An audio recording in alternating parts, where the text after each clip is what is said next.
स्थितियों से बने कोण युग्म। क्या है? भिन्न भिन्न स्थितियों से बने कोण युग्म के बारे में आज हम जानेंगे। इसके बारे में जानेंगे, कोण युग्म के बारे में जानेंगे। इसके बारे में कोण के युग्म। यहाँ भिन्न भिन्न स्थितियों से बने कोण युग्म है। एक आपका होता है एडजेसेंट एंगल। क्या होता है? Adjacent angle. एडजेसेंट एंगल मतलब होता है आसान कोण। क्या कहते हैं? आसान कोण। इसको हिंदी में इसको संलग्न कोण भी कहते हैं। क्या कहते हैं? संलग्न कोण। आसन कोण, संलग्न कोण, एडजेसेंट एंगल। इसमें क्या होता है कि देखो आसन कोण जो होता है, जो संलग्न कोण है, इसे इंग्लिश में एडजेसेंट एंगल कहते हैं।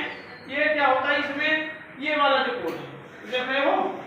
इसको देखो, इधर देखो, ये जो कोण है जैसे जो बना हुआ, ठीक है, मान लीजिए ऐसे कोई भी कोण हो, ऐसे बना है ऐसे करके, ठीक है, उसी के उसमें क्या होगा, ऐसे एक कोण और निकला हुआ है। जब उसमें ये कॉमन होता है, क्या, जैसे मान लो ये है बी है, यहाँ मान लो यहाँ ए है, यहाँ सी है, तो इसमें ओ बी जो भुजा है, ये जो भुजा है उभयनिष्ठ है। उभयनिष्ठ इंग्लिश में उसको क्या कहते हैं?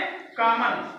जिस दो कोण मतलब एक ही शीर्ष पर जिसकी एक भुजा उभयनिष्ठ हो, कॉमन हो, और एक शीर्ष उसका कॉमन, शीर्ष मतलब कोना, शीर्ष मतलब देखो ये जो कोण ओ है, यहाँ भी वो हमने बनाया है, इसमें क्या है? ये कॉमन है। इसमें देख रहे हैं इसी पर से ये भी बना है, इसी पर से ये भी बना है। समझ रहे हो? नहीं, जैसे मान लो ये है मेरा हाथ है, मान लो मैं ऐसे एंगल बनाता हूँ और उसमें से एक ऐसे निकला हुआ है, देख रहे हो? तो क्या हुआ? ये वाली जो है इसका भी है और इसका भी है, दोनों का है ना, तो क्या है? कॉमन है। क्या है? कॉमन। ये जो है कॉमन है, दोनों के तरफ दोनों का एंगल दिखा रहा है, इसका भी और इसका भी बना रहा है। और ये जो शीर्ष है, ये जो है ये भी कॉमन है। तो जिसमें एक शीर्ष, इसीलिए यहाँ लिखा हूं मैं, उभयनिष्ठ भुजा एक कॉमन होनी चाहिए और एक उभयनिष्ठ शीर्ष कॉमन होना चाहिए। क्या कॉमन होना चाहिए? उभयनिष्ठ भुजा और उभयनिष्ठ शीर्ष। उभयनिष्ठ भुजा और उभयनिष्ठ शीर्ष कॉमन होना चाहिए। समझ में आया? Yes sir. यस। उभयनिष्ठ एडजेसेंट है, अभी हमने आपको एडजेसेंट एंगल बताया, और आसन्न कोण जिसे कहते हैं हिंदी में। आसन्न कोण में भी क्या होता है? उभयनिष्ठ, ठीक है, भुजा होनी चाहिए और उभयनिष्ठ शीर्ष होना चाहिए। क्या होना चाहिए? शीर्ष। हाँ, ये जैसे है, ये आपका ये क्या है? ये O है, यहाँ मान लो P हो गया, यहाँ Q हो गया, यहाँ R हो गया। यहाँ ये क्या है? ये कॉमन है इसका, इस वाले एंगल का, ये जो भुजा है इसका भी है और इस वाले एंगल का भी यही भुजा है और यही शीर्ष है। तो ये क्या हो गया? आपका आसन्न कोण। क्या हो गया? अब आते हैं हम लीनियर पेयर। क्या आते हैं? Linear pair. क्या आते हैं? लीनियर पेयर के पास आते हैं। लीनियर पेयर में क्या होता है? लीनियर पेयर में आपका क्या होगा? उसमें भी वही होता है, उसमें भी एक उभयनिष्ठ भुजा होगी और एक क्या होगा? जो शीर्ष होता है, उभयनिष्ठ शीर्ष होगा। लेकिन क्या समस्या है? जितने भी आसन्न कोण हैं ना, आसन्न कोण भी लीनियर पेयर बन सकता है, लेकिन उसके साथ शर्त है। समझ में आया?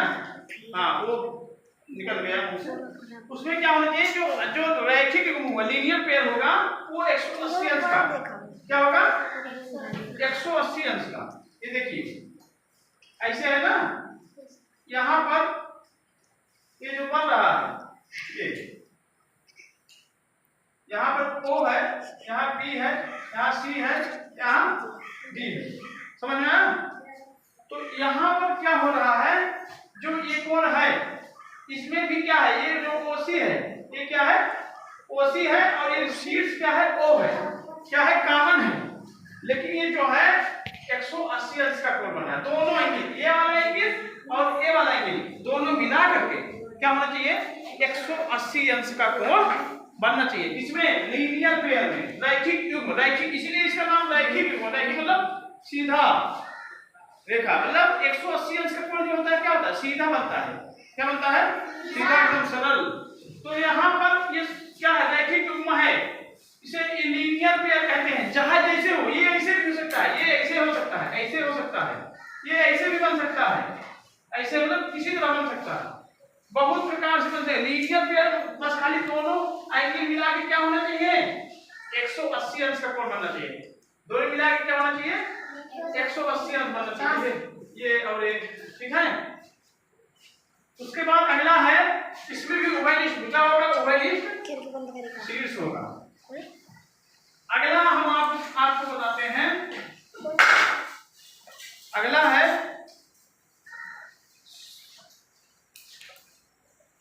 ये वर्टिकली अपोजिट एंगल। क्या है, वर्टिकली अपोजिट एंगल, इसको कहते हैं शीर्षाभिमुख कोण। क्या कहते हैं, ध्यान से देखिएगा तभी समझ में आएगा। बहुत इंपॉर्टेंट चीज बता देंगे, हाई और बहुत इंटर हाई स्कूल हर जगह काम आएगी, नहीं कंपटीशन एग्जाम दोगे किसी ना, सब जगह काम आएगी। तो यहाँ पर आप क्या है, ये जो कोण है, यहाँ पर जो 1 2 3 4 शीर्षाभिमुख कोण, मतलब उसको वर्टिकली अपोजिट एंगल कहते हैं। वर्टिकली अपोजिट एंगल क्या होता है, जैसे एंगल 2 है, एंगल 2 इक्वल टू एंगल 4 होगा। एंगल ये जो 2 है उसका उल्टा वर्टिकली अपोजिट क्या होगा, 4 होगा। 4 2 का क्या होगा, और 1 का क्या होगा, 1 का 3। मतलब जितना इसका होगा, अगर ये अगर 50 डिग्री है, ये भी क्या होगा, 50 डिग्री होगा। अगर ये 60 है तो ये क्या होगा, ये भी 60 होगा। लेकिन हाँ, चारों को मिलाकर के 360 एंगल बनता है। चारों को मिलाकर कितना बनता है, 360 डिग्री होता है। ये नहीं कि जो है हम उल्टा सीधा कर लेंगे। अगर मान लो 50 50 100 हो गया, तो मतलब अभी हमको 360 बनाना है, तो 50 50 100 हो गया, तो 360 में से 100 हटा देंगे तो 200 कितना बचेगा, 360 होता है ना, तो उसमें से 100 हटा देंगे तो क्या होगा, 360 में से तो 260। और 260 के लिए क्या करना पड़ेगा हमको, आधा करना पड़ेगा। 260 अगर आधा करेंगे तो क्या हो जाएगा, 130। तो फिर इसके मतलब अगर ये इसको 50 मांगेंगे तो इसको क्या मानेंगे, 130। समझ में आया। कुल मिला करके ये एक दूसरे को वर्टिकली अपोजिट, मतलब ठीक उसका उल्टा। समझ में आया, अपोजिट वर्टिकली अपोजिट समझ में आ गया। अब आपको हम धीरे धीरे कितना मैंने क्या बताया, आसन्न कोण बताया, एडजेसेंट एंगल, उसके बाद फिर क्या बताया था, आसन्न कोण बताया, उसके बाद क्या बताया था आपको, लीनियर पेयर बताया ना, लीनियर पेयर ये ऐसे ना। उसके बाद फिर क्या बताया मैंने,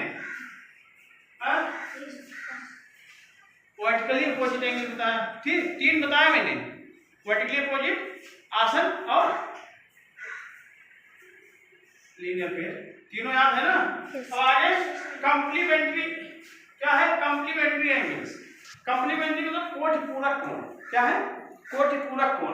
कोटि पूरक कोण क्या होता है, जैसे कोटि पूरक कोण दो एंगल, ये 40 डिग्री है और दूसरा है मान लो ये 50 डिग्री। मतलब जब दो कोण अलग अलग बने हो, क्या हो, अलग अलग बने हो, और उनको दोनों को जोड़ने पे 90 डिग्री आ जाए, क्या आ जाए, 90 डिग्री, तो क्या होगा, कोटि पूरक कोण होगा। क्या होगा, कोटि पूरक कोण का युग्म होगा।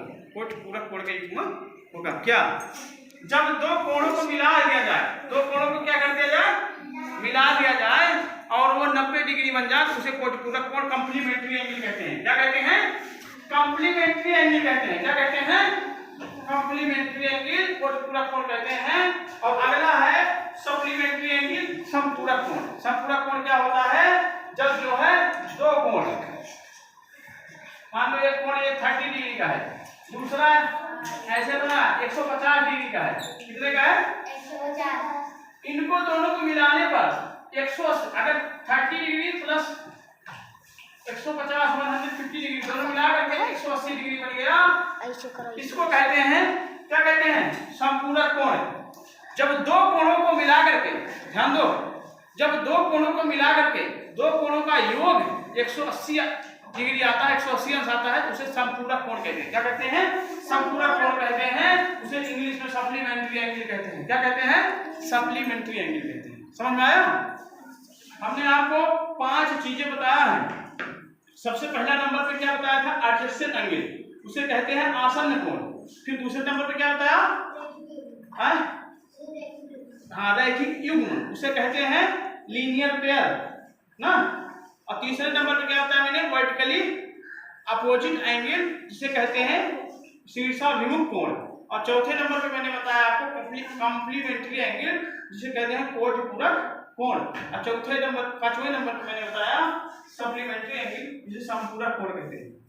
ये पांचों कोण बहुत इंपॉर्टेंट है, युग्म है, युग्म, ये अलग अलग बनते हैं। हाँ, ठीक है। इसी के साथ आप लोग इसको बहुत ध्यान से समझ में आ गया।